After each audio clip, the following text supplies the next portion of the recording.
Барлығына сәлем. Магазиндегі дайын тұрған наггетсты үйде тез арада пісіруді көрсететін боламын. Не көріп тұрсыздар, осындай наггетсті магазиннен сатып алдым. Енді біз бұны тез арада үйде пісіреміз. Осындай қызып тұрған майымызға наггетсті салып, екі жағын жақсылап отырып қуырып аламыз. Майымызды өте көп құймаймыз.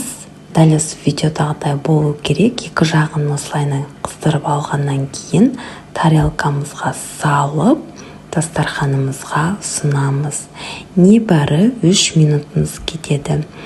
Өте қытырлақ, дәмді болып шығады. Майонезбен, не болмаса кетчуппен дәл осылай дастарханыңызға қоятын боласыз. Балалар тез арада жеп қояды. Дәмі өте дәмді шығады, уақытыңызды алмайды. Сізде дәл осылай жасап көріңіз.